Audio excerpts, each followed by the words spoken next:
सती मृत्यु को प्राप्त हो गई। तो भगवान शिव ने विचार किया कि अभी तक हमारे ससुर बाबा से संबंध इसलिए था कि मेरी पत्नी थी। बहुत सावधानी से सुनना। 1000 प्रकार के अपराध किए दक्ष ने, लेकिन भोले बाबा के मुंह से एक अशब्द नहीं निकला। लड़ाई की बात तो दूसरी है, क्योंकि बाबा समझ रहे हैं कि हमारे ससुर बाबा हैं। शास्त्रों में लिखा है कि प्रत्येक व्यक्ति की 14 माता होती और 14 पिता होते हैं। ससुर और जो सास होती हैं, आजकल खूब गाली गलौज करते हैं ना, आप लोग करते हो, सब हंस रहे। देखो आप लोग, देख लो इन लोगों को, यही बैठे हैं। हाँ, वो धर्म माता पिता कहलाते हैं। पुराणों में लिखा है, यदि आप ससुर को या सासू माँ को गाली दे रहे हो तो ये समझ लो आप अपने माता पिता को गाली दे रहे हो। वो धर्म की माता है, वो धर्म का पिता है। धर्म के मंडप में बैठ करके आपने वर्ण किया अपनी पत्नी का, तो पत्नी क्या कहलाती है? धर्म पत्नी। तो धर्म पत्नी से संबंध बनेगा तो धर्म पिता, धर्म माता। भोले बाबा की नीति देख लो, बाबा ने एक बार भी अशब्द अपने मुंह से नहीं निकाला। लेकिन आज विचार किया भगवान ने कि हमारी पत्नी ही नहीं रही तो हमारे सासू ससुर कहाँ रहेंगे। तत्काल अपनी जटाओं को फैलाया और एक जटा का एक बाल धड़ाम से पृथ्वी पर लगाया और उसी विशाल भगवान की केस जटा से महात्मा वीरभद्र जी प्रकट हो गए। बोले वीरभद्र भगवान की। और वीरभद्र ऐसे नहीं है कि हम लोग जैसी लंबाई होगी। कैलाश पर्वत पर तो उनका पैर रखा है और ब्रह्मा जी के ब्रह्मांड के उस ब्रह्मलोक का सिर छू रहा है और उनके साथ हजारों कृत्याएं हैं, अनेक प्रकार की योगनियां हैं, भगवान के गण विद्यमान हैं। उन्होंने कहा भगवान आदेश करिए। भोले बाबा ने कहा मेरे ससुर बाबा के पास जाओ और जो जैसी लड़ाई करे, जो सामना करे उसे पूरा ही करके आना है, किसी को छोड़ना नहीं है। आशीर्वाद भगवान शिव का प्राप्त हुआ और हर हर महादेव उच्चारण करते हुए महाराज भगवान शिव की सैन्य शक्ति जब चली है महाराज, धन्य है बाबा का क्रोध। बिना रात्रि की रात्रि हो गई। सूर्य भगवान प्रकट हैं, लेकिन बाबा के गण जब चारों तरफ से व्याप्त हो गए तो अंधेरा आ गया। बड़ा भारी उत्पात हो रहा है। तो यज्ञशाला में जो महात्मा लोग बैठे थे बोले महाराज प्रलय का समय तो है नहीं, लेकिन समय तो ऐसा लग रहा मानो प्रलय में ये संसार चला जाएगा। बात क्या है? किसी ने कहा ये डाकू माकू ज्यादा से बढ़ गए लग रहा है और वो सब मारने पीटने के लिए आ रहे होंगे। अपने यज्ञ में अनेक प्रकार के मणि माणिक सोने चांदी के पात्र रखे। तो एक आचार्य ने कहा देखो इस समय राजा प्राचीन बलि का राज्य चल रहा है और उनके राज्य में से दुष्ट दुराचारियों का रहना संभव नहीं है। तब जो कुछ लोग भगवान के भक्त थे वो 2 ही दिन के नहीं बोलते व्यक्ति कि 2 ही दिन के हो गए हमारे, ना यहाँ के रहे और ना वहाँ के रहे। ऐसे भी कुछ लोग बैठे थे जो चाह रहे थे कि भगवान की सेवा पूजा करें, लेकिन दक्ष गुस्सा हो जाएगा तो बैठे रहे। उन्होंने कहा देखो महाराज अब तो जितना जो कुछ हो गया सो हो गया, लेकिन अब आप लोग ये सब छोड़ दो कि प्रलय हो रहा कि डाकू आ रहे हैं। ये कुछ नहीं हो रहा, साक्षात भोले बाबा का क्रोध प्रकट हो रहा है। सबने विचार कर लिया कि बाबा का ही क्रोध आ रहा है और कोई कुछ कर पाता इसके पहले चारों तरफ से यज्ञशाला को भगवान की जड़ों में घेर लिया।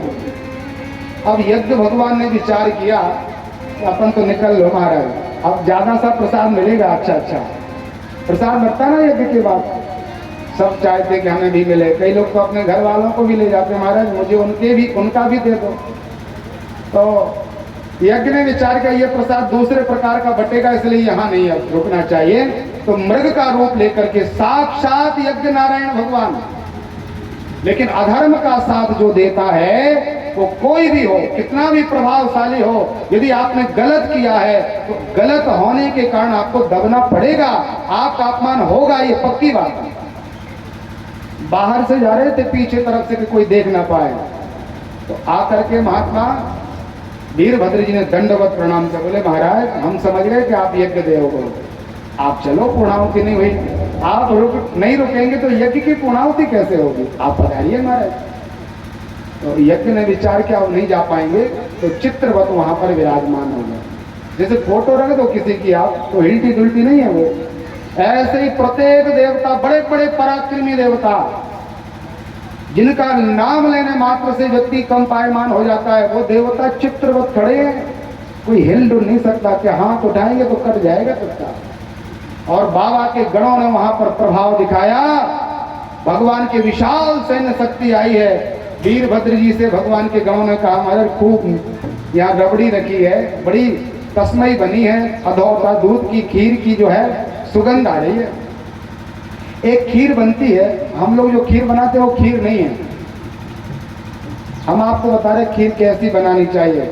आप लोग हम लोगों को खिलाओ या ना खिलाओ, लेकिन अपना स्वयं पा लेना एक बार इसमें जरूर। आप 5 किलो दूध लेना और 5 किलो दूध को इतना औंटना कि वो 2.5 किलो बचे। कितना बचे? 2.5 किलो, आधा दूध बचे। आधा जब दूध बचे तो आप अपनी मुट्ठी भरना, और मुट्ठी ऐसी मत भर लेना, मुट्ठी भरना। आपकी ये जो अंजलि है ना, इसमें ऐसे करने में जितने चावल आ जाए उतने चावल उसमें छोड़ देना, उसको खूब पकाना। जब चावल पक जाए, उस दूध में एक रस हो जाए, तो 100 ग्राम उसमें गाय का, वेद लक्षणा गाय का पवित्र घी डाल देना उसमें। इसके बाद आपके पास काजू किशमिश हो तो डालना, नहीं हो तो मत डालना।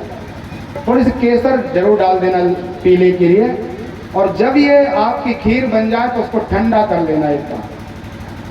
ठंडा करके एक तुलसी का पत्र भगवान को अर्पित करके उस खीर में भगवान को भोग लगाना, फिर आप लोग पाना, फिर देखना खीर क्या होती है। आप लोग क्या करते हो, 1 किलो चावल और 250 ग्राम दूध। अब वो खीर है क्या? वो खीर नहीं है। यहाँ अधोते दूध की खीर बनी थी महाराज, पवित्र खीर, खूब सुगंध आ रही थी। तो भूत प्रेत चुड़ैल डाकनी साकनी कहने लगे, कभी नहीं मिला महाराज ये सब। जहाँ ये बनता उसके पहले पंडित जी लोग पहले से हम लोगों को बांध देते हैं। जब विवाह होता है तो पहले पंडित जी के यहाँ जाते हैं यजमान, तो कहते हैं महाराज ऐसी कृपा करना कोई विघ्न ना आता है। तो पंडित जी लोग भूत प्रेत को पहले से बांध रख देते हैं कि दूल्हा दुल्हन के ऊपर कोई प्रभाव ना होगा। तो क्या पाएंगे वो तस्मै। आज बाबा के भूत प्रेत को सब मिलने वाला है। तो वीरभद्र से कहा कि अपन लड़ाई तो करेंगे जरूर, लेकिन पहले थोड़ा सा पेट पूजा हो जाए तो युद्ध भी आनंद से होगा। बोले ठीक है महाराज। तो जितना भी व्यंजन आदि बना के रखा था उसी में कूद जाते हैं वो। अब भगवान के गण हैं, तो जब खीर में कूदेंगे तो निकल के कैसा स्वरूप होगा उनका। पूरे शरीर में खीर लगी है, किसी के शरीर में हलवा लगा है महाराज, किसी के शरीर में घी लगा है, किसी के शरीर में दही लगा है, किसी के शरीर में, पूरे शरीर में जो अपन हवश्यान्न करते हैं तिल जवा तिल आदि लगे। पहले से ही बहुत सुंदर थे ये लोग, अब तो और सुंदर हो गए। और हर हर महादेव शब्द का उच्चारण करते हुए जो दौड़े महाराज, तो किसी का कोई सामना नहीं हो पाया। तत्काल महात्मा वीरभद्र जी ने एक झटका दिया, और बाबा जी खूब हाथ घुमाते थे ना दाढ़ी के ऊपर, और एक झटका दिया तो पूरी होगी महाराज की दाढ़ी, रक्त भवन होने लग गया। और जो पूखा ऋषि हंस रहे थे सती जी के उस क्रिया में, खूब अपने दांत दिखा रहे थे, तो महाराज ने विचार कर इनके दांत को ये अलग करो। एक मुष्टक प्रहार किया, वो वेदांत हो गया, एक भी दांत नहीं बचा, अंदर चले गए कि बाहर गिर गए, भगवान जाने। जिसने जो प्रभाव किया तत्काल समाप्त कर दिया। अब दक्ष ने कहा, देखो भृगु जी महाराज आप लोग पंडित जी हमारे हो, कलावा बनाया आपके हाथ में, ऐसा कोई प्रभाव करिए जिससे ये वीरभद्र मृत्यु को प्राप्त हो जाए, कुछ कर पाते। इसी बीच में महात्मा वीरभद्र जी आगे बढ़े और प्रमुख यज्ञ कुंड में यजमान बनकर के जो वीरभद्र के सामने दक्ष प्रजापति है, कपड़े के तरह उठा करके और निचो दिया। जैसे आप लोग कपड़े को निचो देते हैं, तो सिर अलग हो गया और धड़ अलग हो गया, और जो सिर निकला उस सिर को उसी बीच वाले कुंड में स्वाहा। यजमान जी बाहर डले, कलावा हाथ में बंधा है, और यज्ञशाला समाप्त हो गई। जिस यज्ञशाला में खूब आनंद होना था उसमें रुंड मुंड चारों तरफ पड़े हुए। ये परिणाम किसका है? अधर्म का साथ देने का परिणाम है। तो यज्ञशाला नहीं, मरघट बन गई महाराज। मृत्यु के चिन्ह वहां पर दिखाई दे रहे हैं, सर्वत्र अशुभ प्राप्त हो गए। मानव पृथ्वी अब बीजहीन हो जाएगी, दुर्भिक्ष हो जाएगा, बड़ा विनाश होने वाला है। तो देवताओं ने विचार किया कि बाबा को मनाओ, बाबा ही कृपा करके अपने ऊपर आनंद प्रदान कर पाएंगे। दुनिया में ऐसे कोई देवता अब तो नहीं हमें समझ में आते। तो जिन भोले बाबा की हम शिव पुराण की कथा सुन रहे हैं, उनकी ममत्व, उनका वात्सल्य, उनका प्रेम देख लो। सब देवता एक पंक्ति में बैठे खाना भोजन करने के लिए, जीवने के लिए यज्ञशाला में। उन सबके सामने भगवान की पत्नी भी मर गई, लेकिन उन्होंने अपनी यज्ञशाला का त्याग नहीं किया। वो किस मुंह से गए होंगे भोले बाबा के पास? सब लोगों ने विचार किया बाबा तो बाबा हैं, हम लोग तो अज्ञानी मनुष्य हैं, चलो भगवान शिव को मनाएं। तो भाव के साथ सब लोग इकट्ठे हुए और समस्त देवता एकत्रित होकर के कैलाश पर्वत पर आकर भगवान को मनाने लगे। बोले शंकर भगवान की जय हो। तेरा पल पल बीता जाए, मुख से जप ले नमः शिवाय। तेरा पल पल बीता जाए, मुख से जप ले नमः शिवाय। तेरा पल पल बीता जाए, मुख से जप ले नमः शिवाय। तेरा पल पल बीता जाए, मुख से जप ले नमः शिवाय। ओम नमः शिवाय, ओम नमः शिवाय, ओम नमः शिवाय, ओम नमः शिवाय। ओम नमः शिवाय, ओम नमः शिवाय, ओम नमः शिवाय, ओम नमः शिवाय। मेरा पल पल बीता जाए, मुख से जप ले नमः शिवाय। मेरा पल पल बीता जाए, मुख से जप ले नमः शिवाय। तेरा पल पल बीता जाए, मुख से जप ले नमः शिवाय। मेरा पल पल बीता जाए, मुख से जप ले नमः शिवाय। शिव शिव तुम हृदय से बोलो, मन मंदिर का पर्दा खोलो। शिव शिव शिव मन से बोलो, मन मंदिर का पर्दा खोलो। शिव शिव तुम हृदय से बोलो, मन मंदिर का पर्दा खोलो। शिव शिव तुम हृदय से बोलो, मन मंदिर का पर्दा खोलो। ये अवसर खाली न जाए, मुख से जप ले नमः शिवाय।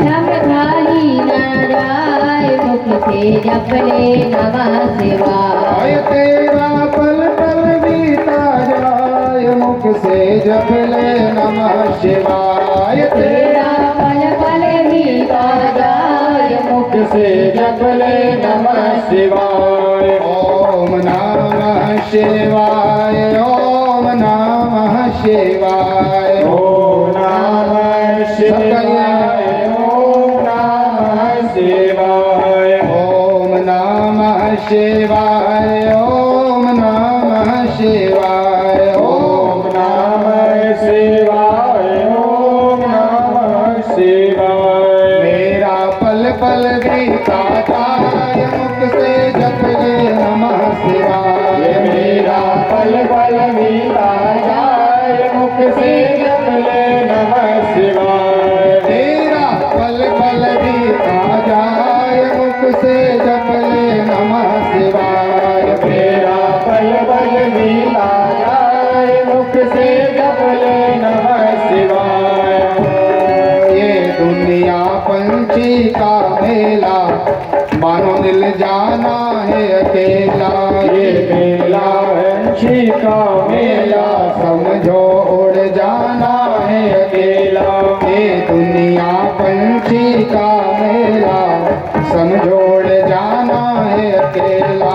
ये दुनिया पंछी का मेला, समझो उड़ जाना है अकेला। तेरा तन भी साथ न जाए, मुख से जप ले नमः शिवाय। तेरा तन भी साथ न जाए, मुख से जप ले नमः शिवाय। तेरा पल पल बीता जाए, मुख से जप ले नमः शिवाय। तेरा पल पल बीता जाए, मुख से जप ले नमः शिवाय। तेरा पल पल बीता जाए मुख से जप ले नमः शिवाय। तेरा पल पल बीता जाए मुख से जप ले नमः शिवाय। मुख से जप ले नमः शिवाय। मुख से जप ले नमः शिवाय। बोले कैलाशवासी भगवान की जय हो, शंकर भगवान की जय हो। नमः पार्वती पतये हर हर महादेव। भगवान शिव ने नेत्र खोले। भगवान का स्वरूप जो है हर समय ग्राह्य है। रामायण आप लोग पढ़ते हैं तो तुलसीदास जी महाराज ने बालकांड के प्रथम में जो 7 श्लोक लिखे हैं मंगलाचरण के, उसमें पहले गुरु के रूप में भगवान शिव को प्रणाम किया और श्रद्धा और विश्वास के रूप में भगवान शिव को प्रणाम किया। भगवान तुलसीदास जी लिखते हैं कि एक तो भगवान सिर्फ जगत गुरु हैं, तुम त्रिभुवन गुरु वेद बखाना। भगवान शंकर त्रिभुवन गुरु हैं और दूसरा भगवान शिव विश्वास के प्रतीक हैं। भवानी शंकर हो वंदे श्रद्धा विश्वास रूपणई। जगदम्बा श्रद्धा के प्रतीक हैं और भोले बाबा विश्वास के प्रतीक हैं। बहुत सावधानी से सुनना।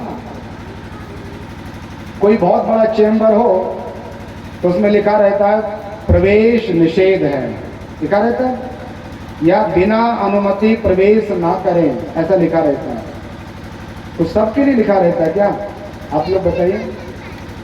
कई लोग उसमें बिना रोक टोक के घुसते चले जाते हैं दरवाजे को खोल करके, उनको कोई किसी प्रकार का प्रबंधन नहीं होता। जो उस कक्ष में जाने के योग्य हैं उनके लिए वो कायदा कानून नहीं है, लेकिन जिनके लिए वहां पर वो योग्यता नहीं है वो घुस नहीं सकते अंदर। यदि आप बलपूर्वक जाओगे तो वहां पर गार्ड खड़ा रहता है।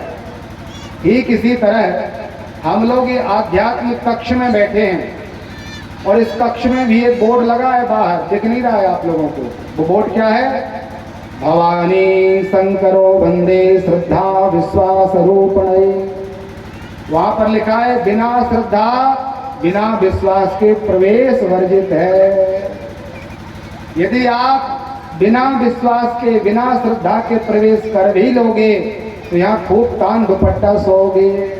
खर्राटे लेकर के माताओं को खूब अच्छा रहता है, बड़ा सा घूंघट कर लिया और पंडित जी को लगे कि कथा सुन रहे हैं और 3 घंटे आराम लिए और चले गए। ऐसे कौन लोग करते हैं? जो बिना श्रद्धा और विश्वास के प्रवेश कर लेते हैं। यहाँ आने की योग्यता है कि आप श्रद्धा और विश्वास को लेकर के आइए। दूसरा भाव भगवान का है वंदे बोधमयम नित्यम गुरुम शंकर रूपिणम। भगवान बोधमय हैं, जिनकी पत्नी मारी गई, बहुत सावधानी से सुने, जिनका जाति अपमान हुआ, सबको बुलाया, भोले बाबा को नहीं बुलाया। इतना बड़ा तिरस्कार हो आप लोगों का, और फिर कोई आए बोले महाराज अब गलती हो गई थी, चलो हम आपको पहले तो नहीं बुला पाए, अब चलिए, लेकिन आप तो जाओगे। आप कहोगे पहले नहीं बुलाया, हम ऐसे छोटे पिताजी की संतान थोड़ी हैं, हम भी बड़े बाप के बेटा हैं। जब सबको बुलाया उस समय बुलाए नहीं, और अब जब जूठन मूठन डली है तब हम आएंगे। तो हम इतने छोटे होकर भी नहीं जाते। और भगवान शिव का स्वरूप देख लो, शव देवताओं ने प्रसन्न होकर के भगवान को मनाया। बाबा ने कहा चिंता मत करो, चलते हैं हम। करना क्या है? बोले भगवान आपके ससुर बाबा मरे पड़े हैं और वो यज्ञ के प्रमुख देवता थे, यजमान थे, और जो पहले दीक्षित हो जाएं, जैसे यहाँ पर कक्का जी ने दीक्षा ली है 7 दिन की, इनके हाथ में देखो ये कलावा बना है, अब ये चाय कर भी उठ नहीं सकते यहाँ से। जब तक 7 दिन की कथा पूरी नहीं हो जाएगी तब तक आपका बिल्कुल मन हो ना हो, लेकिन आपको बैठना ही पड़ेगा, क्योंकि आपने संकल्प ले रखा है, आप बंधे उस चीज से। ऐसे ही दक्ष प्रजापति यज्ञ में बंधे थे, लेकिन अब बंधे होने से क्या होता? मरे पड़े हैं। भगवान वो जिंदा हो जाएं, उनके द्वारा यज्ञ की पूर्णाहुति हो। और जो आपने अभी तक कोई भाग नहीं लिया, थोड़ा आप भी प्रसादी पाने के लिए चलिए, आपकी कृपा हो जाए। बाबा ने कहा उत्तर दिशा में चले जाइए, जो भी नवजात बालक बालिका, कीट पतंगे, सूकर कुकर, जानवर पक्षी जो मिल जाए सो ले आओ। देवता पहुंचे और एक बकरा मिला, छोटा सा नवजात। बकरी ने 9 शावक को जन्म दिया था। देवता लेकर के आ गए और तत्काल भोले बाबा ने कहा इसका सिर इसमें लगा दो। बकरा मरा नहीं है, बकरा भी जिंदा है और दक्ष भी भगवान शिव की कृपा से जिंदा हो गए, उनको भी शरीर प्राप्त हो गया। बोले मृत्युंजय भगवान की। अब दक्ष से कहा महाराज अब आचमन वगैरह कर लो, सब फिर से पवित्री पहन लो, आसन पर बैठ जाओ, भगवान का स्मरण करो, यज्ञ पूर्णाहुति को प्राप्त होगा। तो भृगु जी से कहा महाराज यज्ञ पूरा करो, आप आचार्य हो। भृगु जी थर थर कांपने लगे। बोले महाराज दाढ़ी थी तो वो तो चली गई, अब मंत्र पढ़ेंगे तो ऐसा ना हो हमारा सिर ही चला जाए, इसलिए महाराज आप सबसे बड़े आचार्य हो, आप ही मंत्र पढ़ो।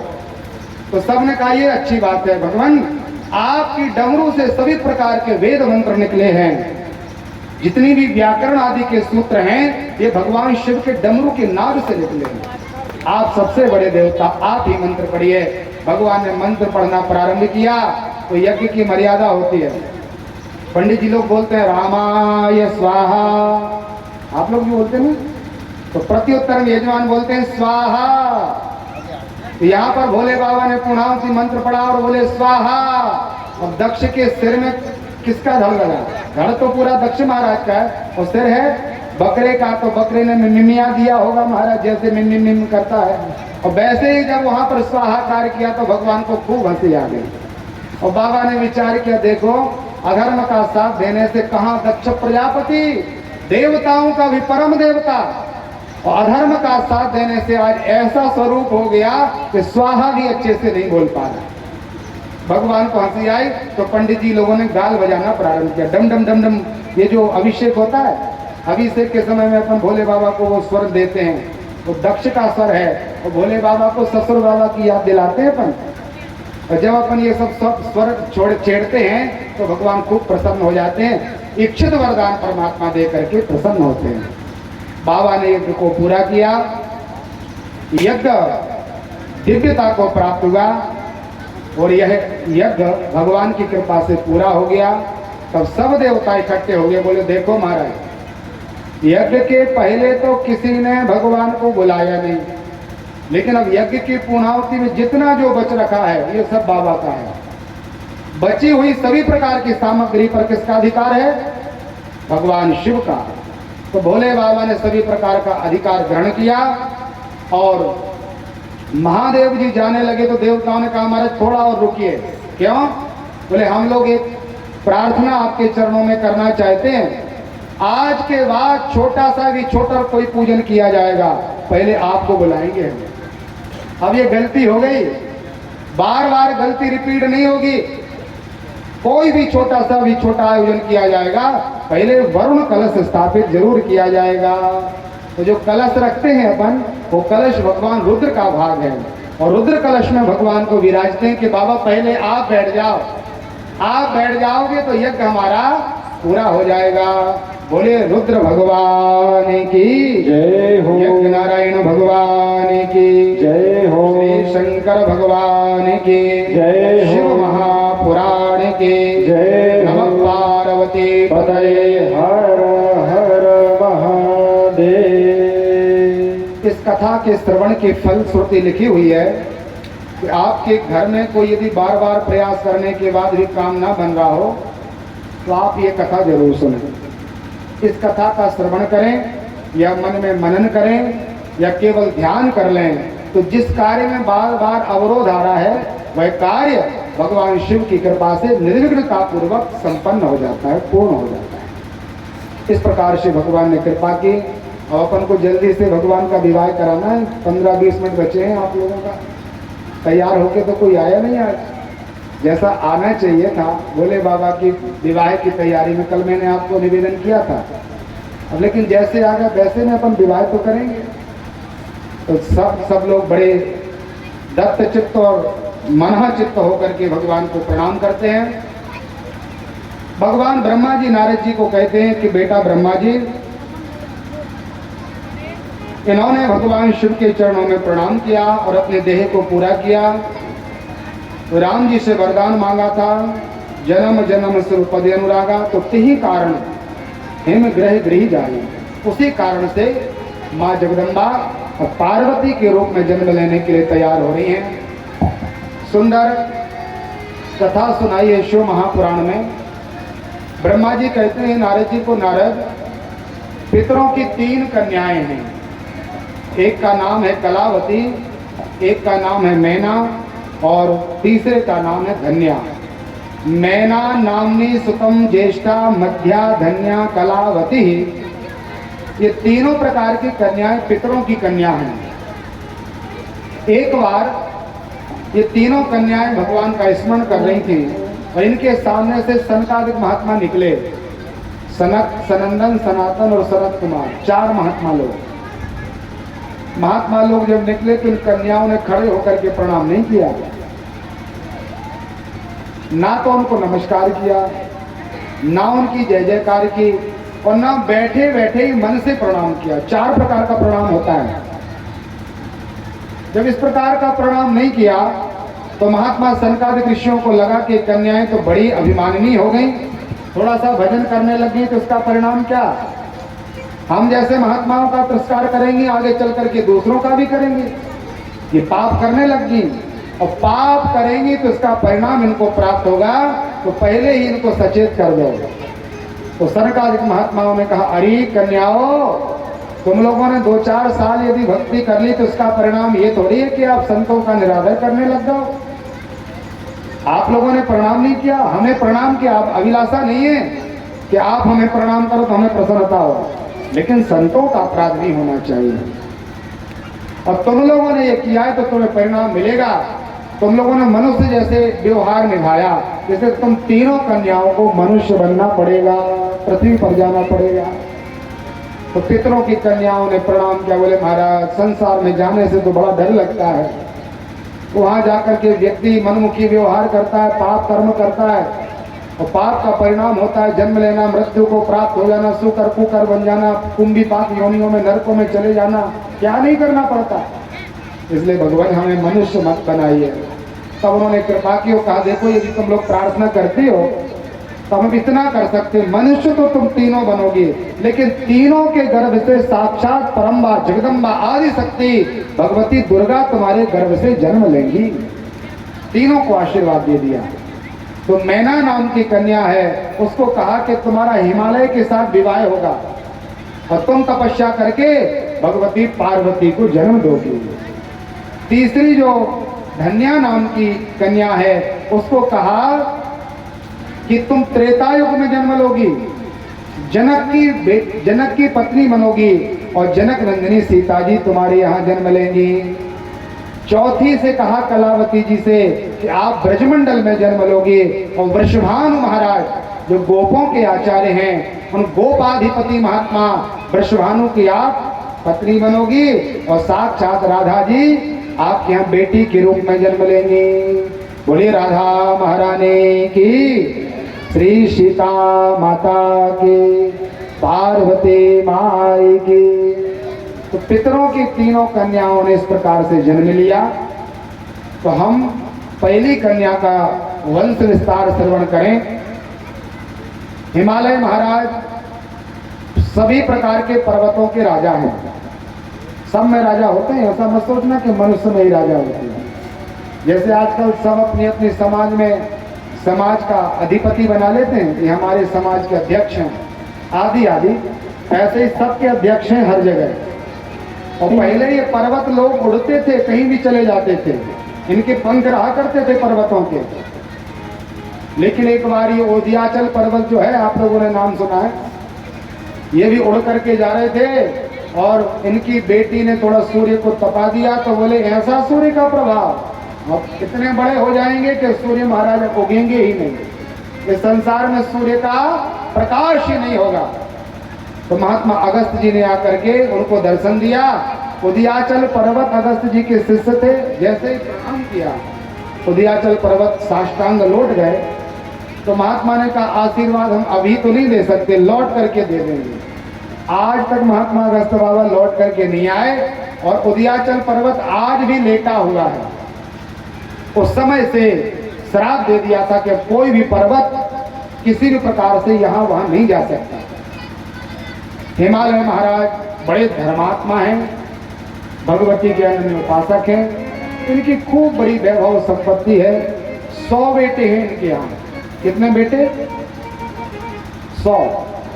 वो भी पर्वत है। इनका विवाह मैना नाम की पितरों की कन्या से हुआ है। पता चला कि आपके यहाँ भगवती का अवतार होने वाला है, इसलिए उन्होंने भगवती की सेवा के लिए खूब यज्ञ किए, अनुष्ठान किए। मैया ने उनको स्वप्न में दर्शन दिया। कथा बहुत विस्तार से है, लेकिन सार ये है कि जब तक आप भगवान का भजन पूजन ना करो और आप चाहो कि हमारे लिए भगवान का दर्शन हो जाए, स्वप्न में ही सही, तो ये संभव नहीं है। देवता भी क्यों ना हो, यदि उसने तपस्या नहीं की तो उसको भगवान ने दर्शन नहीं दिया। अनन्य भाव से भगवती की आराधना की तो बड़े सुंदर मुहूर्त में भगवती पार्वती जी ने हिमालय के ग्रस्त जीवन को पवित्र करने के लिए जन्म ले लिया। बोलिए पार्वती मैया की जय। अब मैया जब बड़ी होने लगी, देवताओं ने विचार किया महाराज सब लोग चलें बधाई लेकर के, क्योंकि जो जगत की जननी है वो एक कन्या के रूप में आई हैं। तो सब ने खूब भाव से भगवती की सेवा की। नारद जी का भी आगमन हुआ। नारद समाचार सब पाए और कौतुक ही गिर गए सिधारे। नारद जी का पाद प्रक्षालन किया महाराज, खूब सेवा पूजा की और महात्मा के चरणों में प्रणाम किया। त्रिकालज्ञ सर्वज्ञ तुम, गति सर्वत्र तुम्हारी,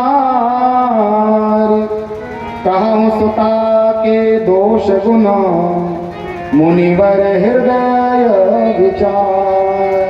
पंडित जी बहुत अच्छा किया, आप आ गए, आप खूब पढ़े लिखे हो, अच्छे से कुंडली देख लेते हो, इसलिए आप ऐसा करिए मेरी बेटी की कुंडली देखो, इसके क्या शुभ लक्षण हैं और क्या इसके अंदर अवगुण हैं। तो नारद जी ने पहले खूब अच्छे अच्छे गुण बताए माँ पार्वती जी के। एक एक चीज लिखी है रामायण में और शिव पुराण में। नारद जी कहते हैं सब लक्षण संपन्न कुमारी, हुई है संतति यही प्यारी, अचल सदा अचल यही कर अहिवाता। अहिवात कहलाता है सौभाग्य, इनका अखंड सौभाग्य होगा। और ये यहीं ते जसु पाए हैं पितु माता, इनके यश के कारण, गुण के कारण, कीर्ति के कारण माता पिता की कीर्ति भी बढ़ेगी। जो माताएं, जो स्त्रियां पार्वती का ये चरित्र श्रवण करेंगी तो वो भी पतिव्रत का आश्रय ले लेंगी, वो भी पातिव्रता हो जाएंगी। ऐसी ये आपकी कन्या है। तो हिमालय ने कहा हमारा अच्छी अच्छी चीजें तो बता दी, एक आध अवगुण भी बताओ। कुछ ना कुछ अवगुण भी होगा इनके पास, क्योंकि कुछ ना कुछ अवगुण सब में विद्यमान है। क्या अवगुण है इनके? तो महात्मा नारद जी ने कहा वैसे इनके स्वयं के तो कोई अवगुण नहीं है, लेकिन इनका जिनके साथ विवाह होगा वो पतिदेव थोड़े इस प्रकार के होंगे। कैसे होंगे?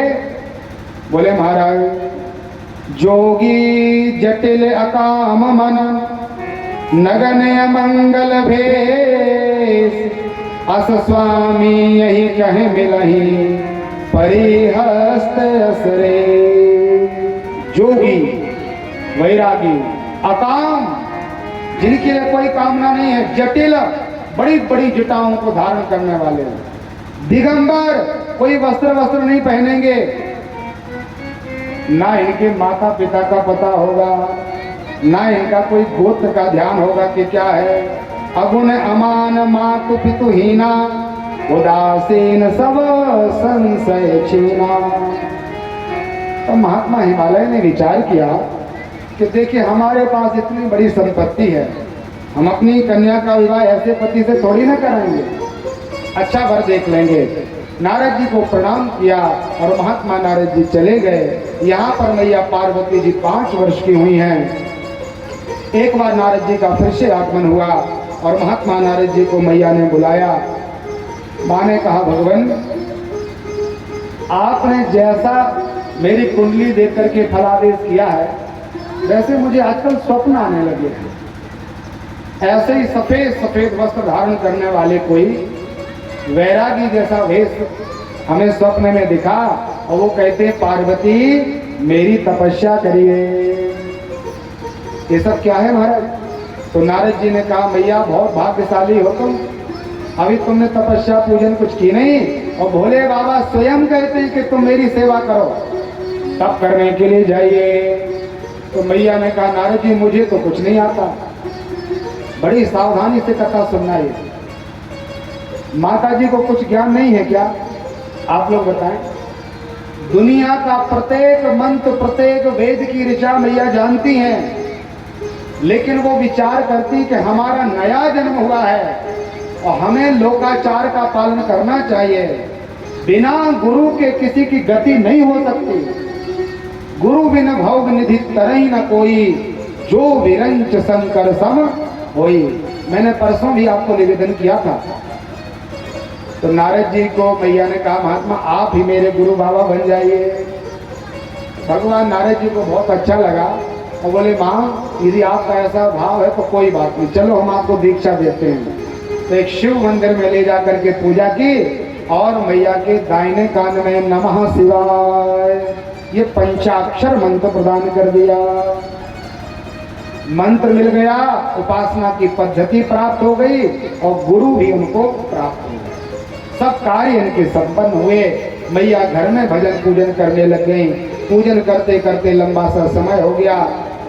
माँ को मन में संतुष्टि नहीं है कि हमारी ये पूजा अच्छी चल रही है, इसलिए जया और विजया दो दासियों को लेकर के मैया हिमालय की गहन गुफाओं में प्रवेश की और जो भगवती ने तपस्या की है महाराज, प्रत्येक पुराण में वर्णन है। बड़े भाव से भगवान शिव को मनाया। कछु दिन भोजन वारी बतासा, कछु दिन कीन कठिन उपवासा। कभी मैया कपित्त फल पाती हैं, कभी फलों का त्याग करके जल पाती हैं, फिर जल को भी छोड़ करके मैया 7 पत्ते पाती हैं, वो भी छोड़ दिए तो मैया ने बिल्व पत्र का आहार लिया। आजकल के व्यक्ति जिन पर व्रत नहीं होता वो लोग कहते हैं देखो शरीर को सुखाने से आत्मा को परेशान करने से भगवान नहीं मिलते, उपास करना ये सब मिथ्याचरण है, इससे कुछ नहीं होता, क्योंकि उनसे एक टाइम का भोजन नहीं छूटता। और यदि छोड़ देंगे तो उनको लगता है कैसा ना हमारी शरीर पूरा हो जाए, ये उनका अपना तर्क रहता है। लेकिन बिना त्याग के भगवान प्राप्त नहीं होते। हजारों ऐसे उदाहरण हैं, आप एक उदाहरण दे दो हमें। यदि आप लोगों ने कहीं पढ़ा लिखा हो तो एक उदाहरण बता दो कि खूब मालपुआ तान करके व्यक्ति मिल गया हो किसी को। प्रत्येक व्यक्ति को त्याग तो जरूर करना पड़ा, तपस्या की है महाराज। प्रहलाद जी का चरित्र आप लोगों ने देखा है, अम्बरीश जी का चरित्र जानते हो, महात्मा ध्रुव जी का चरित्र आपको ज्ञात है। प्रत्येक व्यक्ति ने तपस्या की, बिना तपस्या के बिना त्याग के परमात्मा प्राप्त नहीं होता। उपवास किया मैया ने, और जैसे बिल्वपत्र के व्यक्ति सोमवार रखते हैं, एक बेलपत्री एक समय पाना और कुछ भी नहीं, वो व्रत मैया ने किया है। और बेलपत्री पाते पाते भी भगवान नहीं आए तो माँ क्या करते, बेलपत्री को छाया में सुखा लेती है कि बेलपत्री में भी तो रस है, उसमें भी तो जल है कहीं ना कहीं से, और जब रसहीन पदार्थ लेंगे तब भगवान कृपा करेंगे। तो उन पत्तों को मैया सुखा करके पाती हैं, चूर्ण बनाकर, फिर भी भगवान नहीं आए तो मैया ने सूखे पत्तों का भी त्याग कर दिया और माँ का नाम अपर्णा हो गया। उमही नाम तब भयं अपर्णा, पर्ण का त्याग मैया ने किया। एक बार माता पिता घूम करके देखते हुए अपनी बेटी के पास आए तो अपनी बेटी को देखा जो कन्या कमल के समान सुंदर थी।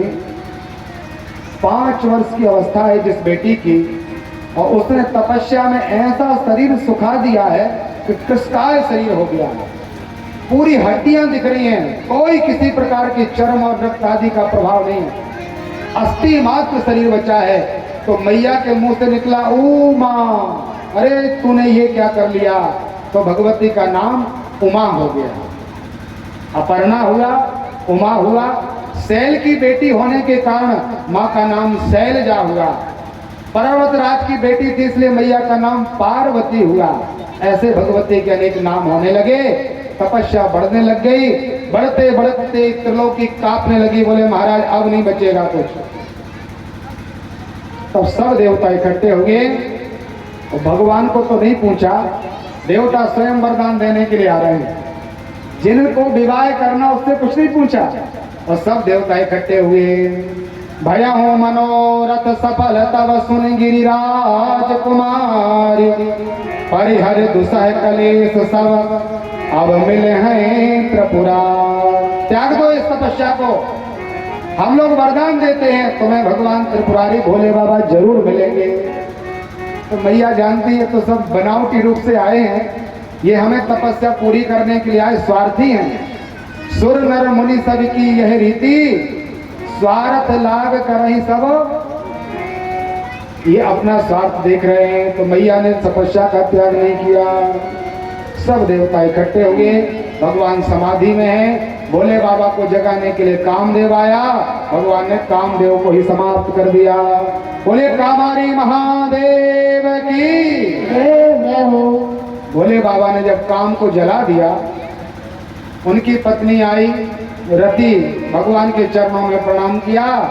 तो भगवान ने कहा, हाँ ही नाम अनंग तुम्हारा, ये पति तुम्हारा अनंग के रूप में व्याप्तेगा।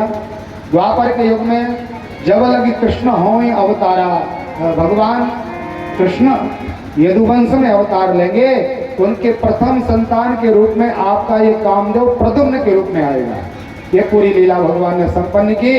भगवान जाग गए, देवताओं ने कहा महाराज जल्दी करो, ये बहुत बड़ा दुष्ट दुराचारी तारकासुर बढ़ गया और उसको वरदान प्राप्त हुआ है कि जब तक भगवान विवाह करके बेटा न कर लेंगे, शिव जी का जो बेटा होगा तब न तारकासुर को मारा जाएगा।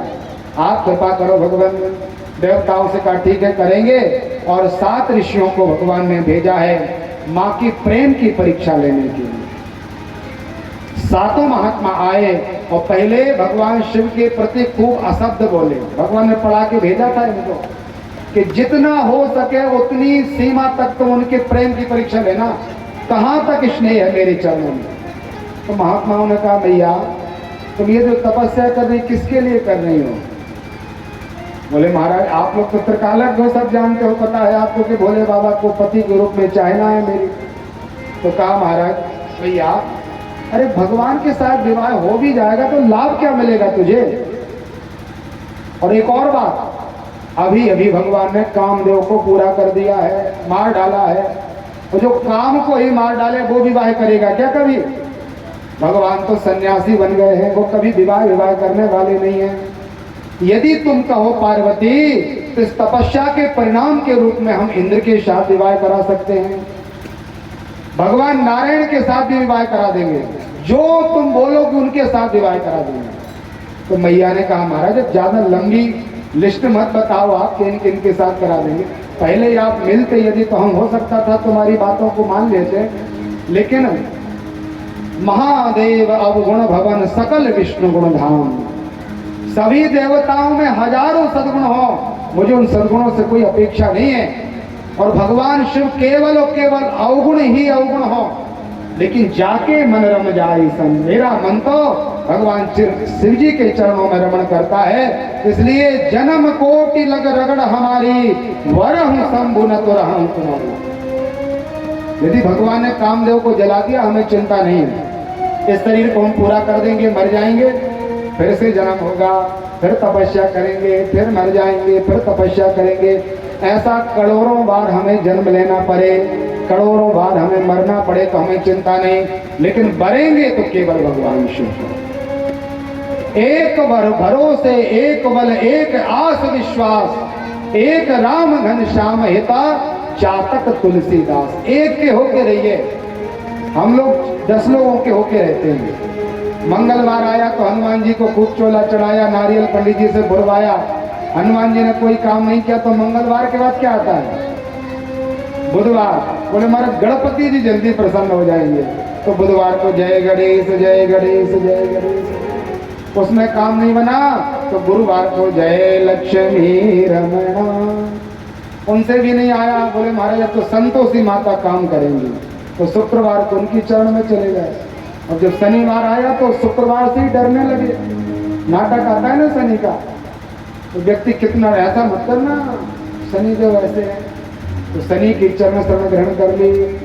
और ऐसा यदि आप भटकोगे तो भागवत जी में लिखा है आपकी भक्ति व्यभिचारिणी कहलाएगी। क्या कहलाएगी? व्यभिचारिणी।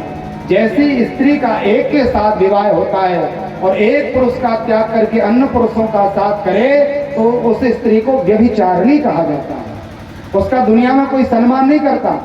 इसी तरह हम दुनिया में भटकेंगे, आज ये बाबा आ गए, कल निर्मल बाबा आ गए, फिर ओशो आ गए, फिर ब्रह्म कुमारी आ गए, फिर ये आ गए, फिर वो आ गए, और फिर महाराज कितने लोग प्रलोभन देते हैं महाराज जी आजकल दुनिया में। आजकल तो पैसे देते ना लौट के, हम लोग पैसे लेते हैं, आप लोग धर्म करोगे तो हम लोग पैसे लेंगे आपसे, और दूसरे धर्म वाले क्या करते हैं? लौट के पैसे देते हैं कि हमारी सदस्यता ग्रहण कर लो आप। तो उनके नंबर तो बढ़ जाएंगे लेकिन आपका काम बनने वाला नहीं है। इस संसार में अनेक प्रकार के मत मतांत प्रकट होते रहे हैं और होते रहेंगे, लेकिन दम्भ ही निज मत कल्पिता प्रकट कीन बहु पंथ। अनेक प्रकार के पंथ होंगे और उसके लुभावना में आकर के अपन अपने भोले बाबा को, भगवान रामकृष्ण नारायण, गीता भागवत आदि को छोड़ देते हैं। और उनकी छोटी सी नई पुस्तक आजकल एक बाजार में बिक रही है, फ्री में आ रही है। आप लोगों को यूट्यूब में दिखी कहीं? सोशल मीडिया पर खूब चल रही ज्ञान गंगा करके, और जीवन की राय क्या है वो तो भगवान जाने। उनके लेखक जेल में है, रामपाल नाम है, सत्यपाल क्या नाम है, और वो मथुरा आदि के यहाँ जेल में डले हैं और क्या अपनी पुस्तक को छाप रहे। बोले जीने की राय तो यही है महाराज, गीता तो यही है। कोई गीता नहीं हुई, कोई भागवत नहीं हुई, कोई रामायण नहीं हुई, और नया नया ये प्रचार आजकल होता है। हम लोग भी भटक जाते हैं जल्दी से। एक निर्मल बाबा आए थे तो उनके चक्कर में आकर के व्यक्ति ने अपने घर के महादेव जी को घर से बाहर कर दिया था। सागर में हम लोगों के यहाँ 3 मड़िया में ढेर लग गया था भोले बाबा का। हम लोगों ने खूब सम्मान किया कि बाबा बड़ी कृपा की आपने, सबके घर के भगवान कम से कम हमारे घर तो आ गए। तो हम लोगों को खुद विवेक रखना चाहिए। बिना विवेक के यदि हम किसी भी मार्ग आश्रय ले लेंगे तो हम भटक जाएंगे। और ये समय बार बार नहीं मिलेगा कि आज ओशो के हो जाओ और ब्रह्म कुमारी के हो जाओ और फिर भगवान कृपा करेंगे तो राम जी के हो जाओगे, ऐसा मौका नहीं मिलेगा। आपको हम हाथ जोड़ करके प्रार्थना करते हैं, यदि किसी पंडाल में, किसी टीवी पर, किसी मोबाइल पर कोई भी संत हो, हम हो या दुनिया का कोई भी ब्राह्मण हो, यदि वो कहे कि राम कृष्ण नारायण कोई नहीं है, भगवान शिव तो होते ही नहीं, दुर्गा जी तो कुछ भी नहीं है, गीता भागवत महाभारत कुछ नहीं होता, तो आप लोग उन सबको लंबी डंडौती करके हाथ जोड़ लेना। बोले महाराज तुम्हारा ज्ञान तुम अपने पास रखो, हमें आपकी ज्ञान की आवश्यकता नहीं है। प्रत्येक व्यक्ति थोड़ा सा भी पढ़ लिख करके कहता है राम तो कुछ होते ही नहीं है, और व्यक्ति खूब सुनता भी है। कैसे पता नहीं महाराज, विवेक कैसे लगा लेते होंगे व्यक्ति। मां पार्वती जी का स्वरूप देखिए, 7 महात्मा इनको पद भ्रष्ट करने के लिए आए हैं और कहते हैं देवी तुम चाहो तो मैं इंद्र के साथ विवाह करा दूंगा, नारायण के साथ तुम्हारा विवाह हो जाएगा। लेकिन मैया की एक निष्ठता देखो आप, अनन्यता देखिए भगवती की। माँ कहती है जन्म कोटि लग रगड़ हमारी, करोड़ों जन्मों तक एक ही प्रार्थना है, हम केवल भगवान को प्रसन्न करेंगे। और जब अपन ऐसी एक निष्ठता के साथ भजन करते हैं तो हमारी भक्ति अब व्यभिचारिणी, भक्ति पर हमारी व्यभिचारिणी नहीं कहलाती। एक न होने के कारण मैया के ऊपर 7 महात्माओं ने कृपा की और वो सब भगवती को प्रसन्न करते हुए कहने लगे माँ हम लोग तो ऐसे ही आए थे भोले बाबा की कृपा को लेकर, आप तो जगत की माता हो, तुम माया भगवान शिव सकल जगत पितुमान। उनके चरणों की रज को 7 ऋषियों ने अपने सिर में धारण किया और कहा मैया हम परीक्षा लेने के लिए आए थे आपके। प्रत्येक साधक की परीक्षा होती है और परीक्षा खूब अच्छे समय अनुकूलता में किसी की नहीं होती। होती है क्या परीक्षा कब होती है? प्रतिकूलता में। धीरज धर्म मित्र अरु नारी, आफत काल परखिए चारी। धर्म की परीक्षा भी खूब आनंद में नहीं होती, जब विपत्ति में आप पड़ जाते हो, कष्ट में आप पड़ जाते हो, उस समय व्यक्ति विचार करता कोई देखने सुनने वाला नहीं, आप एक दिन कर लेते हैं, कोई दिक्कत नहीं। तो विपत्ति में आपने एक बार किया अधर्म और जीवन भर का धर्म आपका समाप्त हो, वही तो परीक्षा है। सिवित दीच हरिश्चंद्र नरेशा, इन्होंने परीक्षा में उत्तीर्णता प्राप्त की है। मैया को प्रणाम किया, माँ अब हम भोले बाबा को जल्दी लेकर के आते हैं। भगवान शिव के पास गए और बाबा से कहा, का वर्षा जब कृषि सुखाने, समय चूक पुनी का पछताने।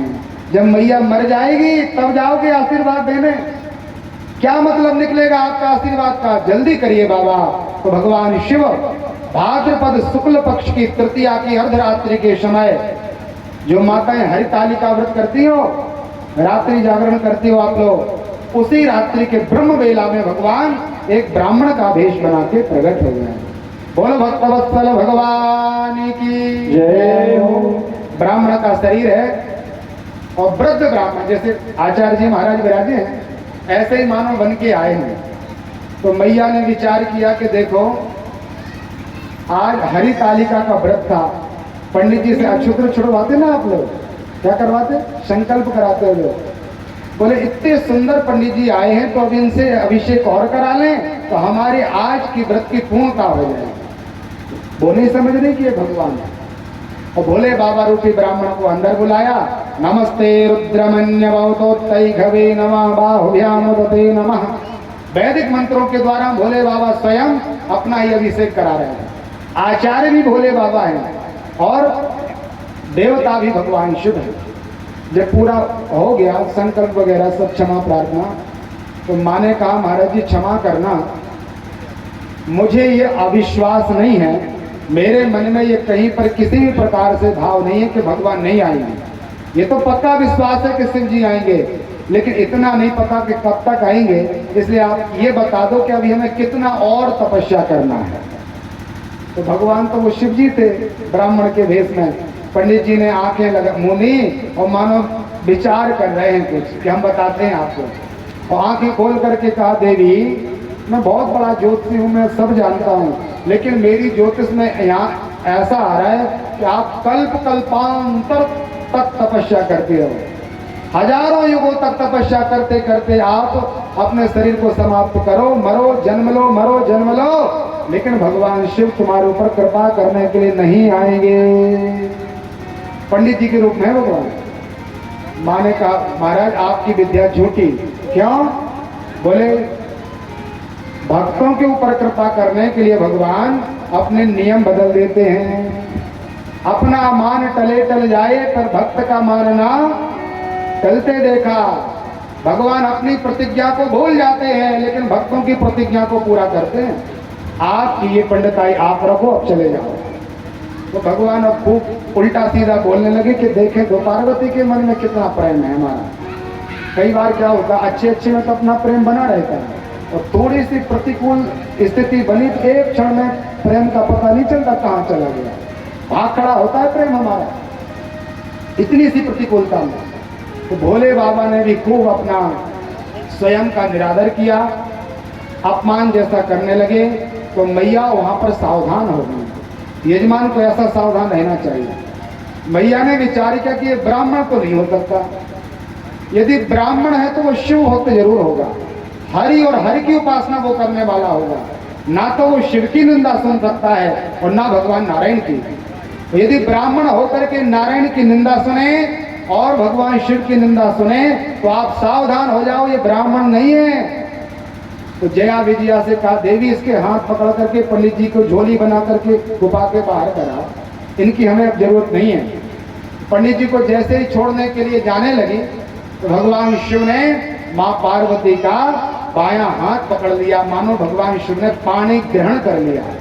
विवाह के समय में दूल्हा के दाहिने हाथ में और देवी का बायां हाथ दिया जाता है और हाथ को ग्रहण करना ही पाणी ग्रहण कहलाता है, विवाह होता है।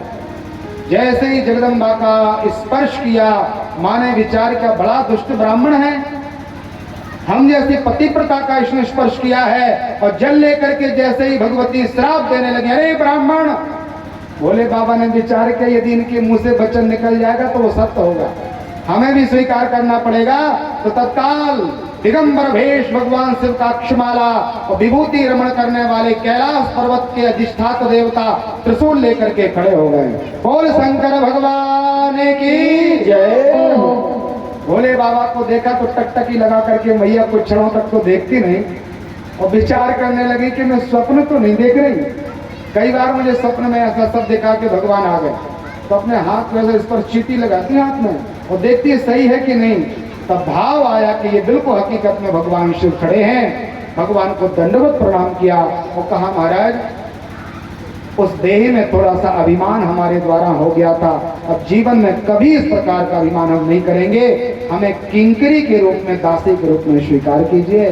तो भगवान ने पहला शब्द बोला है, यहाँ पर शिव पुराण में लिखा है, माँ पार्वती आप मुझे क्षमा करना।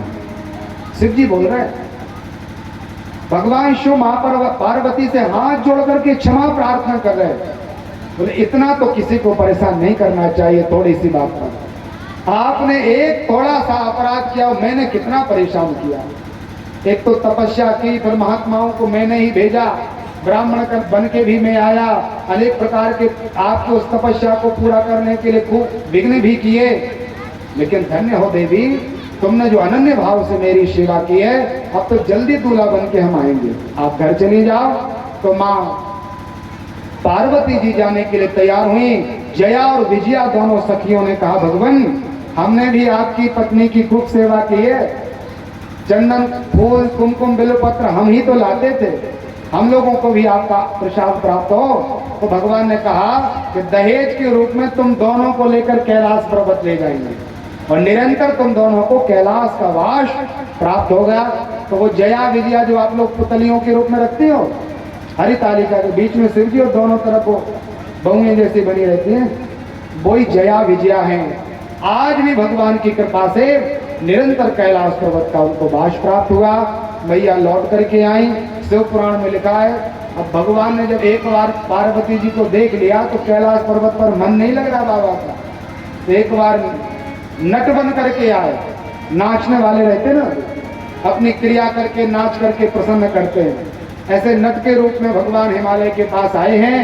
हिमालय तो घर में थे नहीं, स्त्रियों के बीच में भगवान शिव नाच रहे हैं और उस कौतुक के द्वारा खूब प्रसन्न कर लिया सबको। हिमालय आए, बोले महाराज ऐसा नट तो मैंने कभी नहीं देखा, क्योंकि नटराज राज नमोस्तुते। बोले बाबा क्या है? नटराज। हिमालय भी प्रसन्न हो गए, बोले बेटा तुमने जो आज नृत्य करके वो कौशलता दिखाई है, उस कौशलता से हम प्रसन्न है, वरदान मांगो क्या चाहते हो। तो भगवान ने धीरे से कहा आप अपनी बेटी दे दो। हिमालय ने कहा बड़ा धूर्त है, अपने आप को जानता क्या है तू? मैं हिमालय, मेरी बेटी तुझे दूंगा। और भगवान को बलपूर्वक बाहर कर दिया, भगवान की प्रसन्नता से चले गए। ऐसे कई बार भगवान की लीलाएं हुई। एक बार महात्मा नारद जी और ब्रह्मादेव देवता शिव महात्मा दक्ष हिमालय के घर आए हैं, तो हिमालय से कहा हमारे विलंब मत करो, यदि एक बार भगवान समाधि में चले जाएंगे तो पता नहीं कितने युग बीत जाएंगे, कोई पता थोड़ी है। बीते संवत सहस्त्र 87,000 वर्षों की समाधि अभी अभी टूटी है भगवान की। इसलिए बोले महाराज जल्दी करो। क्या करें? तो बोले आप पत्रा खोल के बताओ कब विवाह का मुहूर्त है। तो ब्रह्मा जी ने कहा महाराज हमारा पत्रा तो बोल रहा है कि लगन का मुहूर्त तो आज ही निकला है, आज के बाद लगन का कोई मुहूर्त नहीं, जल्दी से लगन पत्रिका आज ही महात्मा नारद जी के द्वारा भगवान के पास भिजवा। और विवाह कब होगा? बोले महाराज 5 दिन बाद विवाह कर लेंगे। इतनी जल्दी व्यवस्था कैसे होगी? व्यक्ति बहाने बनाते ना। तो ब्रह्मादेव देवताओं ने कहा हम सब आकर के सेवा करेंगे, लेकिन विवाह बहुत जल्दी निकला है। ठीक है महाराज। लगुन लेकर के महात्मा नारद जी भगवान के पास पहुंचे। परमात्मा के कैलाश पर्वत पर दिव्य भोले बाबा के बारात की तैयारी होने लगी। अब विवाह की बारात तो आप लोग जानते हो कैसी चलती है, अपनी अपनी प्रकार की बारात वहां पर तैयार हुई। दुनिया में सबको पता चला कि भगवान दूल्हा बनेंगे। इंद्र वरुण कुबेर दिक्पाल भगवान नारायण ब्रह्मा जी सूर्य चंद्र कुबेर आए महाराज अपनी अपनी सैन्य शक्ति को लेकर, और खूब गाजे बाजे के साथ दिव्य तैयारी है, चमचमाते हुए वस्त्र पहने हुए हैं। और दूल्हा बिना तैयार रहता है, दूल्हा की कोई तैयारी नहीं अभी। पहले दूल्हा को तैयार किया जाता है, बाराती बाद में होते हैं। दो बारात बड़ी अलग प्रकार की बारात है अपने सनातन में। एक राम जी की बारात ऐसी है जिसमें दूल्हा ही नहीं है, बारात तो है लेकिन दूल्हा नहीं है, बिना दूल्हा की बारात होती है। और यहाँ दूल्हा तो है लेकिन दूल्हा कैसा है वो अपन श्रवण करेंगे। बोले बाबा के गण आए 2-4 लोग और बोले महाराज सब लोग तैयार हैं, बाहर खड़े हैं चलने को, बारात निकलने वाली है, आप तैयार हो जा। भगवान ने कहा कैसे तैयार होना है? तो सब जितने भी भूत प्रेत आदि थे बोले महाराज अरे दूल्हा जैसा तैयार होता वैसे हो जाओ ना। बाबा ने कहा मैं तो ऐसा बैठ जाता हूँ, तुम लोगों को जो अच्छा लगे सो हमारी तैयारी करो। तो सभी प्रकार के भगवान के भूत प्रेत चुड़ैल डाकनी साकनी आए और बाबा की तैयारी करने लगे। हम आधी चौपाई बोलेंगे और आप लोग बोलेंगे जय जय शंकर जय भोला। क्या बोलोगे? जय जय शंकर जय भोला। खूब आवाज आनी चाहिए, भगवान की बारात में चलना है ना, इसलिए प्रेम से आप लोग बोलेंगे। बाबा की तैयारी कैसी हो रही है? यहाँ पर महात्मा तुलसीदास जी बड़े भाव देते हैं। बोल शंकर भगवान की जय हो।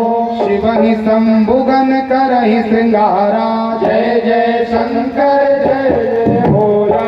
जटा मुकुट ही मोर सवारा, जय जय शंकर जय जय भोला। कुंडल कंकन पहरे ग्याला, जय जय शंकर जय जय भोला।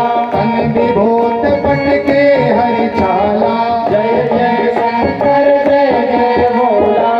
ललाट सुंदर सिर गंगा, जय जय शंकर जय जय भोला। नयन तीन उपवीत भुजंगा, जय जय शंकर जय जय भोला। करल कंठ और नर सिर माला, जय जय शंकर जय जय भोला। अश्व भेष शिव धाम कृपाला, जय जय शंकर जय जय भोला। कर त्रिशूल और डमरू विशाला, जय जय शंकर जय जय भोला। चले बसहि चहुँ बाजहि बाजा, जय जय शंकर जय जय भोला। एक शिवहि सुर त्रिय मुस्काहि, जय जय शंकर जय जय भोला। वर लायक दुल्हन जग नाही, जय जय शंकर जय जय भोला।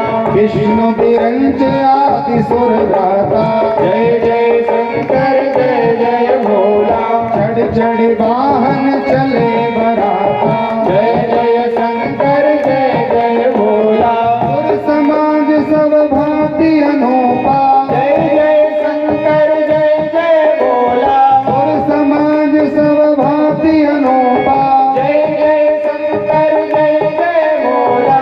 नहीं बारात दुल्हन अनुरूपा, जय जय शंकर जय जय भोला। नहीं बारात दुल्हन अनुरूपा, जय जय शंकर जय जय भोला। जय जय शंकर जय जय भोला। जय जय शंकर जय जय भोला। बोल शंकर भगवान की जय हो। बाबा की जटाएं फैले थे तो 4-6 लोग इकट्ठे हो गए और भगवान की जटाएं बांधने लगे। बोले महाराज जटा तो बांधे तो कम से कम कुछ नहीं होता। तो रस्सी वस्सी ढूंढो, बेल्ट कहीं से कुछ